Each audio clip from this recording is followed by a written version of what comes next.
Eau glaciale, courant fort, brouillard mortel. Ces choses ont fait d'Alcatraz l'une des prisons les plus difficiles et dangereuses à s'évader dans le monde. Mais ce n'étaient pas les seuls obstacles qui ont coûté la vie aux évadés. La géographie de la baie de San Francisco a des remous qui tuent l'élan et des formations rocheuses dentelées sculptées par des millions d'années d'érosion. Alcatraz a été conçue comme une forteresse. Elle a ensuite été transformée en prison car les eaux environnantes et les caractéristiques géologiques formèrent des obstacles naturels qui gardèrent les prisonniers enfermés. Rejoignez-nous alors que nous explorons la géographie mortelle de l'île d'Alcatraz. Alcatraz, également connu sous le nom de The Rock, se situe à environ 1,25 mile ou 2 km du continent de Californie. L'île mesure environ 22 acres ou 9 hectares. Au sud se trouve San Francisco. À l'est se trouvent Treasure Island et Oakland. Cependant, pour tout détenu cherchant à s'échapper d'Alcatraz, c'est la caractéristique à l'ouest qui représentait le plus grand danger. Ici, le détroit de Golden Gate ouvre la baie de San Francisco sur l'océan Pacifique. C'est ce passage étroit qui cause beaucoup des caractéristiques naturelles mortelles autour d'Alcatraz. Revenons dans le temps pour comprendre pourquoi l'île est telle qu'elle est. Avant que toute structure ne soit construite, Alcatraz était recouverte d'un sol rocheux, de buissons robustes et d'une pléthore d'oiseaux marins. L'île se situe entre les failles de San Andreas et Hayward, qui se trouvent à la limite des plaques tectoniques du Pacifique et de l'Amérique du Nord. Ces caractéristiques géologiques rendent la région sujette à de graves tremblements de terre, comme le tremblement de terre de San Francisco en 1906, qui a coûté la vie à 3000 individus et a enregistré un 7,9 sur l'échelle de Richter. Toutefois, Alcatraz, de par sa formation, sert de refuge lors des événements géologiques. C'est presque entièrement du rocher solide avec très peu de sédiments et ancré au socle rocheux du fond de la baie, ce qui réduit la quantité de stress sismique imposée à l'île. Alcatraz a été créé il y a environ 100 millions d'années, lorsque la plaque de Farallon, qui n'existe plus, a été poussée sous la plaque nord-américaine dans une zone de subduction. Ce processus a entraîné la hausse de la plaque nord-américaine, formant des montagnes le long de la faille. Alcatraz était une montagne. Examinons maintenant 3 raisons spécifiques pour lesquelles la géographie et la géologie de l'île d'Alcatraz rendaient si difficile l'évasion des prisonniers. 1. Les caractéristiques baumes de l'île. Les falaises d'Alcatraz atteignent une hauteur de 15,24 mètres, soit 15,25 de mètre. Il y a de petites plages, des criques et des grottes qui ont été creusées dans l'île par les vagues et les vents intenses. Mais pour la plupart, Alcatraz n'est rien d'autre que du grès pur. Même dans les meilleures conditions, les parois rocheuses naturelles de l'île sont difficiles à naviguer. Pour un détenu qui essaie de s'échapper rapidement de l'île, il était presque impossible d'atteindre l'eau sans subir une blessure grave. Comme mentionné précédemment, Alcatraz n'est situé qu'à environ 1,25 miles ou 2 km des quais et des jetées de San Francisco. Mais en raison des courants et de plusieurs autres facteurs géographiques qui seront discutés bientôt, un trajet direct d'Alcatraz au continent n'est pas exactement possible sans un bateau à moteur. L'île est isolée de la Terre dans toutes les directions. D'Alcatraz à Treasure Island, c'est environ 2 miles et quart, soit environ 3,6 km. D'Alcatraz à Angel Island, c'est environ 1,7 miles, soit environ 2 km et 3 quarts, puis encore 330,5 mètres, ou 966 mètres, jusqu'au continent une fois de l'autre côté. Le Golden Gate Bridge est à un peu moins de 3 miles ou 4,8 km ou 4,8 km du rocher. Donc, peu importe dans quelle direction un évadé nageait, il n'y avait pas de terre à proximité immédiate. L'île d'Alcatraz, de par ses caractéristiques naturelles, a été initialement utilisée comme forteresse. Cela signifiait que la prison à venir serait construite sur les fondations d'un véritable fort. Alcatraz est le sommet d'une montagne sous-marine qui est isolée de tout autre morceau de terre dans la baie de San Francisco par plus d'1 mile d'eau. Les prisonniers du rocher pourraient bivoir le continent, mais l'atteindre ne serait rien de moins qu'un rêve inatteignable. 2. L'eau.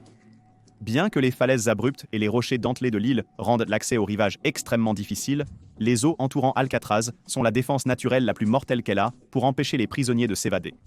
Les courants qui passent rapidement à Alcatraz sont une condamnation à mort même pour les nageurs les plus forts. Environ 40% de l'eau du nord de la Californie se déverse dans la baie de San Francisco.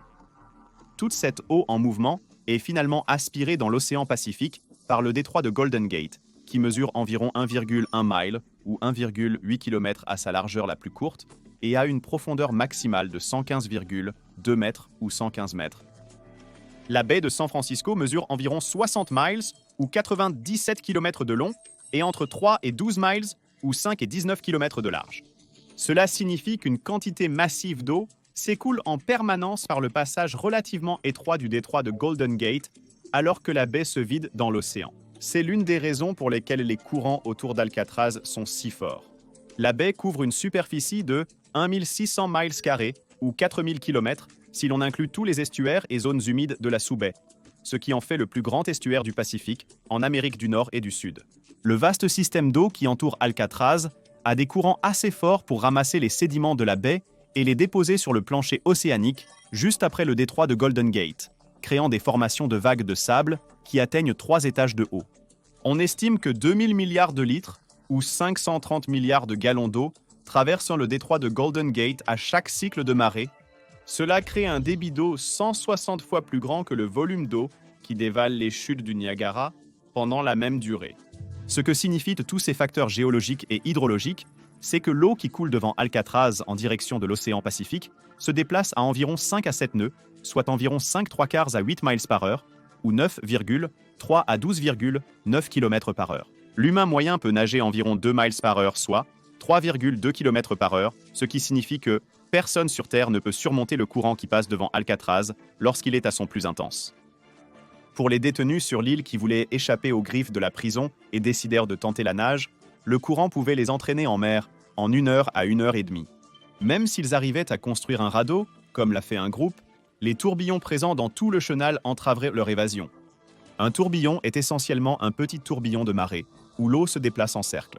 Cela entraîne une baisse de momentum dans ces zones, ce qui peut être préjudiciable si vous voulez utiliser le courant pour ramer loin d'Alcatraz. Il est possible qu'un radeau reste coincé dans les tourbillons alors que les rameurs épuisés n'ont plus la force nécessaire pour ramener leur embarcation dans le courant avant d'être capturés et renvoyés à la prison. Encore pire pour un évadé est le fait que certains des courants reviennent effectivement vers Alcatraz. Cela signifie qu'un détenu essayant de nager vers la rive pourrait y arriver en partie et se retrouver ensuite ramené vers le rocher et la même prison qu'il essayait de fuir. Au moins un corps de détenu a été ramené sur l'île d'Alcatraz après une tentative d'évasion alors que la prison était encore en fonctionnement. L'eau et ses courants sont l'obstacle le plus dangereux qu'un détenu essayant de s'évader d'Alcatraz devrait affronter. Cependant, ces éléments ne sont pas les plus terrifiants. Il y a des prédateurs qui se cachent dans les profondeurs de la baie de San Francisco. En 1959, un grand requin blanc a attaqué et tué un étudiant universitaire dans la baie. Puis, en 2015, un autre grand requin blanc a été filmé en train de surgir des eaux au large d'Alcatraz alors qu'il refermait ses mâchoires sur un phoque nageant à proximité. Ainsi, outre les courants mortels, toute tentative d'évasion d'Alcatraz exposait au risque d'attaque par le prédateur suprême des océans. 3. Météo. La température de l'air autour d'Alcatraz varie tout au long de l'année. Entre juin et octobre, la température moyenne est de 69 degrés Fahrenheit, soit 20,6 degrés Celsius. Cependant, la température peut fluctuer entre 72 et 58 degrés Fahrenheit, soit entre 22 et 14 degrés Celsius pendant cette période. Pendant les mois plus frais de décembre à février, la température moyenne peut descendre jusqu'à 46 degrés Fahrenheit, soit 7,8 degrés Celsius. Les basses températures signifient qu'un évadé sortant des eaux glaciales de la baie de San Francisco devrait immédiatement trouver un abri et un moyen de se réchauffer pour empêcher son corps d'entrer en hypothermie. Toutefois, la température de l'air n'est qu'un aspect du problème. La température de l'eau autour d'Alcatraz est si froide qu'elle choquerait le corps du détenu évadé. Et s'il s'aventurait dans la baie au mauvais moment de l'année, l'hypothermie pourrait s'installer bien avant qu'il n'atteigne la côte. La température de l'eau autour d'Alcatraz dépasse rarement 56 degrés Fahrenheit, soit 13 degrés Celsius. Cela signifie qu'à n'importe quel moment de l'année, le corps d'un détenu pourrait devenir hypothermique après seulement quelques heures dans l'eau. Cependant, de janvier à juin, la température de l'eau ne dépasse généralement pas 53 degrés Fahrenheit ou 12 degrés Celsius, ce qui signifie que l'hypothermie pourrait s'installer en moins d'1 heure. L'eau froide de la baie est causée par le soulèvement d'eau froide et riche en nutriments du fond de l'océan qui est circulé à la surface. La différence de températures entre l'eau et l'air crée un autre obstacle mortel que les détenus doivent surmonter s'ils espèrent s'échapper d'Alcatraz. La condensation se produit quand l'air chaud rencontre l'eau de surface plus froide. Cela provoque du brouillard. Mais le brouillard autour de l'île d'Alcatraz et de la baie de San Francisco n'est pas juste une légère brume, il est tout englobant. Lorsque le brouillard s'installe dans la baie, il bloque complètement toute vue du continent depuis Alcatraz. Durant ces temps, Il n'y aura pas de possibilité pour un évadé de nager ou de savoir dans quelle direction pagayer pour atteindre la sécurité. Dans ces conditions, il serait beaucoup plus probable que la personne soit emportée en mer, bien avant qu'elle ne puisse atteindre la terre. Le brouillard d'Alcatraz a causé plusieurs naufrages en raison de sa mauvaise visibilité. En fait, au moins 24 navires coulés ont été localisés sur le fond de la baie de San Francisco. On estime que le nombre réel de naufrages dans la région est bien plus élevé, autour de 100, et certains chercheurs supposent qu'il pourrait y avoir au moins 300 navires perdus dans la région. Beaucoup de ces tragédies ont été causées par des conditions météorologiques brumeuses et des courants intenses. Avant de nous plonger dans plusieurs tentatives d'évasion d'Alcatraz par les détenus, nous devons examiner l'histoire de l'île et comment elle est devenue le foyer de la prison la plus notoire et redoutée du pays. Il convient de noter que, pendant son fonctionnement, personne n'est confirmé avoir réussi à s'échapper de l'île et à avoir vécu pour le raconter. Cependant, il y a 3 détenus que nous savons avoir atteint les eaux de la baie de San Francisco, mais leurs corps n'ont jamais été retrouvés. Nous examinerons plus tard comment ces hommes ont réussi à sortir de la prison et à atteindre l'eau. Cependant, leurs chances d'atteindre la rive vivants sont quasi inexistantes. L'histoire de l'île d'Alcatraz commence bien avant que les colons européens ne se rendent sur la côte pacifique de l'Amérique du Nord. Pendant la dernière ère glaciaire, avant 11 000 ans, ce qui est maintenant la baie de San Francisco, était une vallée avec une série de collines et de rivières qui la traversaient. La température de la Terre a commencé à augmenter au cours des milliers d'années suivantes. Vers environ 7 000 ans, les calottes glaciaires et les glaciers avaient fondu, déversant d'énormes quantités d'eau dans les océans. Cela a provoqué une montée du niveau de la mer d'environ 91,4 mètres ou 90 mètres. L'eau de l'océan s'est déversée dans la vallée, créant ce qui deviendrait la baie de San Francisco. Cependant, le sommet de quelques montagnes est y resté au-dessus de l'eau, dont l'une était l'île d'Alcatraz. Avant l'inondation, les humains ont migré de l'Asie vers les Amériques. Certains ont suivi les calottes glaciaires et les rivages, progressant de plus en plus vers le sud. D'autres ont traversé le pont terrestre de Bering qui existait entre la Sibérie et l'Alaska, suivant la migration de grands gibiers tels que le mammouth laineux. Avant la conquête européenne, environ 10 000 indigènes appartenant à la tribu Ohlone vivaient dans la région qui allait plus tard être nommée la baie de San Francisco. Sur la base des récits oraux, ainsi que des données archéologiques et ethniques recueillies dans la région, on pense que les peuples indigènes utilisaient l'île d'Alcatraz comme lieu d'isolement. En théorie, les membres de la tribu ou les ennemis qui enfreignaient les normes tribales étaient bannis sur l'île en guise de punition. L'île était également utilisée pour ses ressources, comme les œufs d'oiseaux et la vie marine le long de ses côtes. Lorsque les Européens sont arrivés, l'île d'Alcatraz a servi de cachette à de nombreux indigènes qui tentèrent d'échapper à la brutale campagne visant à éradiquer leur culture et à les assimiler au mode de vie européen. Et ce ne serait pas la dernière fois que les peuples indigènes utiliseraient l'île comme refuge.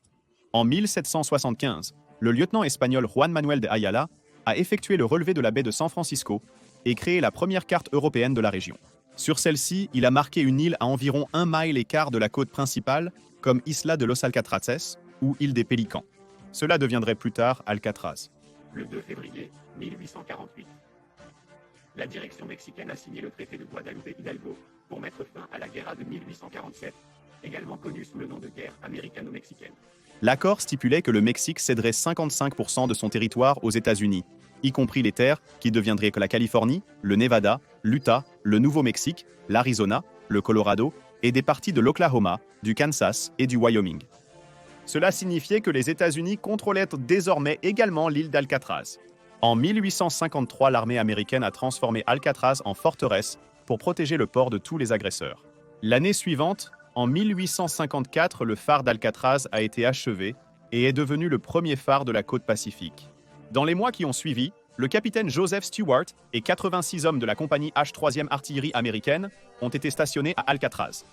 Lorsque la guerre civile a éclaté en 1861, Alcatraz est devenue la forteresse protégeant San Francisco des attaques rebelles contre la section nord de la Californie pro-Union. 2 ans après le début de la guerre, une structure en bois temporaire a été construite sur l'île qui a servi de première prison à Alcatraz. La structure a été agrandie et est devenue le premier bastion de la guerre civile et la première prison officielle de l'armée, également connue sous le nom de l'île du Diable de l'oncle Sam. En 1895, 19 membres de la tribu Hopi ont été expédiés à Alcatraz pour avoir résisté au programme d'assimilation culturelle forcé mené sous le voile de ce que les États-Unis appelèrent des pensionnats fédéraux. En raison de la surpopulation pendant la guerre hispano-américaine, la prison supérieure a été construite sur l'île. En 1912, la 3e prison, toujours existante, a été construite par les détenus. Ces mêmes prisonniers ont ensuite emménagé dans la structure qu'ils venaient pour d'aider à construire. Puis en 1933, Alcatraz a été transféré de l'armée au Bureau fédéral des prisons et 32 des condamnés les plus redoutés et dangereux ont été envoyés sur l'île pour sa réputation d'être inévitable. En août 1934, les structures de la Air de la prison sur l'île ont été modernisées et fortifiées. Cela a conduit de nombreux officiels à déclarer qu'Alcatraz était la prison la plus solide des États-Unis. Dans les années qui ont suivi, Alcatraz a régulièrement accueilli des criminels notoires comme Al Capone, George Machine Gun Kelly, Robert Stroud, surnommé l'homme-oiseau d'Alcatraz, et James Whitey Bulger. Bien que la prison puisse accueillir jusqu'à 450 détenus, il était rare qu'il y ait plus de 250 détenus dans l'établissement à un moment donné. Ils vivaient dans des cellules de 3 par 1,5 mètres, dont ils n'étaient autorisés à sortir que pour accomplir les tâches qui leur étaient assignées pour la journée. Dans les années 1950, il est devenu évident que la gestion et l'entretien de la prison isolée sur l'île d'Alcatraz devenaient coûteux. En 1959, un rapport a conclu que le fonctionnement d'Alcatraz coûtait 3 fois plus cher que celui d'une prison comparable sur le continent. Le maintien de l'établissement sur Alcatraz coûtait 10 $ par prisonnier, et par jour contre seulement 3 $ dans les autres prisons. Cela a conduit à des discussions sur la viabilité à long terme d'Alcatraz. Les mêmes caractéristiques géographiques qui rendaient la prison inévitable rendaient également son entretien coûteux. L'exposition constante aux embruns salins a dégradé les structures de l'île. Les forts courants et le brouillard épais rendaient de l'approvisionnement d'Alcatraz difficile à certaines périodes de l'année. Les ingénieurs ont déterminé que tous les dommages subis pendant ces décennies d'exploitation coûteraient 5 millions de $ à réparer. Le 21 mars 1963, la prison d'Alcatraz a officiellement fermé. Mais ce n'était pas la fin de l'histoire pour l'île. L'un des événements les moins connus de l'histoire d'Alcatraz s'est produit dans les années 1960, après la fermeture de la prison, et cela montre à quel point elle pouvait être isolante. En 1964, Richard Mackenzie et sa femme, Belva Cotier, ont mené un groupe de 5 Indiens Siangou Lakota pour occuper l'île d'Alcatraz. Le Bureau fédéral des prisons n'utilisait plus l'île, et le gouvernement américain n'avait pas d'autre utilisation pour elle. Le groupe d'Amérindiens a cité un traité de 1868 avec les Sioux stipulant que les Indiens de la réserve pouvaient revendiquer tout terrain gouvernemental inoccupé. Techniquement, puisque Alcatraz avait été déclassé et abandonné l'année précédente, l'île était un terrain gouvernemental inoccupé. Le gouvernement des États-Unis n'a montré aucun intérêt pour l'île jusqu'à ce que les 5 Indiens Sicangu Lakota tentent de la récupérer. Le groupe d'occupants a été escorté hors de l'île d'Alcatraz plusieurs heures après le début de l'occupation. Le 9 novembre 1969. Richard Oakes, membre de la nation Mohawk, a conduit un groupe de partisans indiens à occuper à nouveau Alcatraz puisque le gouvernement n'avait toujours pas de plan pour l'île. 11 jours après, l'occupation totale d'Alcatraz a commencé, intensifiant la situation. L'occupation durerait 19 mois et se terminerait le 11 juin 1971. Pendant cette période, 80 étudiants indiens de l'Université de Californie à Los Angeles et 20 autres personnes indiennes vivaient sur l'île. Un conseil élu supervise les opérations quotidiennes, incluant la garde d'enfants, l'éducation, la sécurité et la cuisine. La communauté d'Alcatraz est devenue autonome en cultivant sa propre nourriture, évitant ainsi le besoin constant de traverser les eaux dangereuses pour se ravitailler et rendant inutile le blocus mis en place par le gouvernement américain pour les faire partir de l'île. Lorsque 2 pétroliers sont entrés en collision en janvier 1971, le gouvernement a blâmé les occupants de l'île pour le dysfonctionnement du phare et de la corne de brume, puisque les officiels américains ont décidé de couper l'électricité de l'île pour forcer les occupants à partir. On a reconnu plus tard que ni la lumière, ni la corne de brume d'Alcatraz n'auraient pu empêcher la collision. Suite à l'incident, Nixon a validé un plan d'évacuation. Le 10 juin, des marshals entièrement armés, des agents du Federal Bureau of Investigation et des policiers des forces spéciales ont débarqué sur Alcatraz et ont évacué tous les occupants restants. L'objectif de l'occupation était de sensibiliser à la situation difficile des premiers Américains et de plaider pour l'autodétermination des Indiens, ce qu'elle a réussi à faire. Pour empêcher une autre occupation, le gouvernement des États-Unis a désigné Alcatraz comme faisant partie du nouvellement créé Golden Gate National Recreation Area. Ainsi, ce n'était plus un terrain gouvernemental inutilisé, malgré l'absence de travaux de réparation des structures endommagées sur l'île. Alcatraz est devenu un parc historique national en 1973. Revenons sur ce qui est arrivé aux détenus ayant tenté de s'évader d'Alcatraz. Il n'y a pas eu de fins heureuses pour ces condamnés. Et jusqu'à présent, les registres officiels indiquent que personne n'a jamais réussi à s'échapper de The Rock. L'établissement avait un officier pour 3 détenus, ce qui était beaucoup plus élevé que dans n'importe quelle autre prison de l'époque. Les détenus étaient en compter 12 fois par jour pour s'assurer que personne n'avait tenté de s'évader ou ne se cachait. Des tactiques brutales et des châtiments corporels ont été utilisés pour maintenir les prisonniers en ligne. Mais peut-être que l'aspect le plus décourageant d'Alcatraz pour les prisonniers était qu'ils pouvaient voir la skyline de San Francisco depuis l'île. C'était un rappel constant qu'ils étaient filés piégés sans aucun espoir réel d'évasion. La toute première tentative d'évasion a été faite le 27 avril 1936. Joseph Bowers travaillait au poste d'incinérateur, brûlant les déchets de l'établissement, lorsqu'il a couru vers une clôture en chêne à la périphérie de l'île. Il a tenté l'escalade, mais les gardiens l'ont vu et ont ordonné aux détenus de stopper. Bowers a refusé et a été abattu. Il est tombé de plus de 15,24 mètres, ou 15 mètres au sol, et est mort. Il n'est pas allé très loin, mais cela a montré que les prisonniers étaient pas prêts à risquer leur vie pour quitter le rocher, même si s'échapper des murs de la prison était la partie facile. Les eaux froides de la baie de San Francisco se révéleraient être le véritable obstacle pour plusieurs évadés dans les années à venir. 4 autres tentatives d'évasion de détenus ont connu un sort similaire à Bauer. Les gardiens tiraient et tuaient les prisonniers ou les recapturaient à chaque tentative. Puis, le 14 avril 1943, James Borman, Harold Martin Brest, Floyd Garland Hamilton et Fred John Hunter se sont échappés par une fenêtre dont ils avaient coupé les barreaux dans le bâtiment de l'industrie. Ils ont assommé 2 gardiens et les ont ligotés. Néanmoins, un gardien s'est éveillé et a réussi à siffler. Les gardiens de la tour ont été alertés de l'évasion et ont repéré les prisonniers en fuite. Ils ont tiré sur les hommes. Borman, touché par une balle, est tombé à l'eau. Il flottait haut et bas dans les vagues sombres de la baie de San Francisco. Brest a nagé jusqu'à Borman et l'a maintenu à flot. Cependant, lorsque les gardes ont approché en bateau, Brest a lâché Borman qui a sombré dans la baie.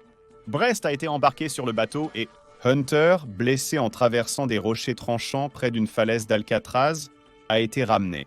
En se mettant à nager, Hunter a compris qu'il n'atteindrait pas la rive. Il s'est réfugié dans une grotte sur l'île d'Alcatraz, mais les gardes l'ont découvert 2 heures après, ayant suivi sa trace de sang jusqu'à l'entrée de la grotte. Comme Hunter, Hamilton a aussi tenté de nager pour fuir, mais a conclu qu'il n'irait pas loin. Retrouvé le lendemain matin après sa tentative d'évasion, Hunter a simplement confirmé qu'échapper d'Alcatraz et survivre à la nage jusqu'à la rive était quasiment impossible. Le 2 mai, un groupe d'hommes a lancé la tentative d'évasion la plus violente pendant la période d'exploitation d'Alcatraz. 6 prisonniers du nom de Bernard Coy, Joseph Kretzer, Sam Shockley, Clarence Carnes, Marvin Hubbard et Myron Thompson se sont coordonnés pour submerger les gardiens dans leur maison de cellule. Ils ont volé les clés de l'un des officiers correctionnels et se sont dirigés vers la salle d'armes. Les détenus se sont rendus à la porte extérieure, mais n'avaient pas la bonne clé pour l'ouvrir. Alors à la place, ils ont pris les 2 gardiens en otage pour essayer de négocier leur liberté. Quand il est devenu évident que des renforts étaient prêts à arriver et qu'il y avait peu de chances de s'échapper, les 2 otages ont été abattus à bout portant par Kretzer.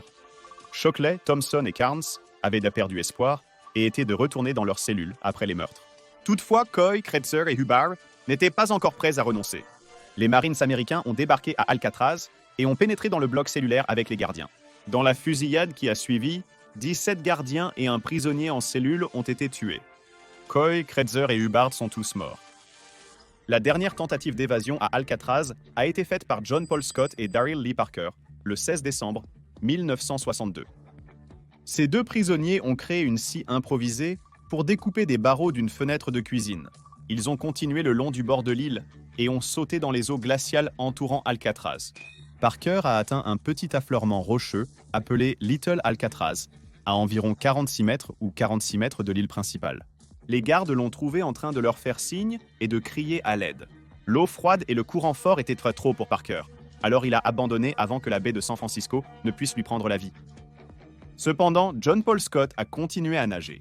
Le courant l'a emporté dans le détroit de Golden Gate et vers l'océan. Il a réussi à se déplacer en diagonale à travers le courant jusqu'à Fort Point, sous le pont du Golden Gate. Il tremblait de manière incontrôlable, souffrant d'hypothermie et d'épuisement lorsqu'il a été découvert par un groupe d'adolescents. Les adolescents ont fait signe aux gardes qui cherchèrent Scott dans un bateau à proximité et ils l'ont emmené à l'hôpital général Letterman avant de le ramener à Alcatraz. Pendant quelques brèves minutes, Scott est devenu la seule personne à s'échapper d'Alcatraz et de tous ses obstacles géographiques pour atteindre le continent. Malheureusement pour lui, il était trop froid et fatigué pour profiter de son court moment de liberté. La tentative d'évasion la plus célèbre réalisée par des détenus à Alcatraz a été menée par Frank Morris, John Anglin et Clarence Anglin le 11 juin 1962. Les 3 hommes ont méticuleusement creusé des trous dans chacune de leurs cellules du bloc B pour accéder à un couloir de service de 1,09 m ou 0,9 m de large derrière le mur. Ils ont utilisé un moteur d'aspirateur et un forêt volé, des cuillères et des fourchettes pour percer les murs à côté de leur lit. Ils ont mené leur opération pendant l'heure de la musique pour cacher les bruits de la perceuse aux gardiens. Ils construisaient de faux murs pour dissimuler leurs trous lorsqu'ils n'étaient pas au travail. Ils ont aussi fabriqué des mannequins complets avec des têtes réalistes en plâtre et papier mâché, couvertes de cheveux humains. Les 3 détenus ont acquis plus de 50 imperméables en caoutchouc de leurs co-détenus qu'ils ont ensuite utilisés pour fabriquer un radeau. On pense que Maurice et les frères Anglin ont embarqué sur leur radeau de fortune et ont pagayé dans les eaux tumultueuses de la baie Oak Kitty Caniculatures de la baie de San Francisco 11. Les courants étaient ventés fort ce soir-là, avec une eau glaçante à 52 degrés Fahrenheit, soit 11 degrés Celsius. Selon les archives du Federal Bureau of Investigation, les hommes n'ont jamais atteint la rive et leurs corps ont été emportés en mer. Un certain nombre de vestes de pluie provenant du radeau et de gilets de sauvetage ont été retrouvés au fil des ans, en lien avec la célèbre évasion d'Alcatraz, mais personne ne sait si les 3 hommes ont jamais atteint la rive ou s'ils ont été engloutis par les eaux entourant Alcatraz. À l'heure actuelle, la plupart des preuves suggèrent que Maurice et les frères Englund ont péri lors de leur évasion d'Alcatraz. Il est difficile de croire que les hommes ont atteint la rive en toute sécurité en tenant compte de la géographie naturelle d'Alcatraz et des environs. L'île est à plus d'1 mile du continent. Les courants autour d'Alcatraz rendent la nage ou la manœuvre d'un radeau presque impossible, et l'eau glaciale est suffisamment froide pour provoquer une hypothermie en quelques heures. La météo, la géologie et la géographie d'Alcatraz en ont fait l'une des prisons les plus redoutées de son époque. Et c'est pour ces raisons qu'il n'y a jamais officiellement eu d'évasion réussie. Maintenant, regardez. Quel est l'endroit le plus sûr sur Terre? Ou voir cette autre vidéo qui pourrait vous intéresser? Merci.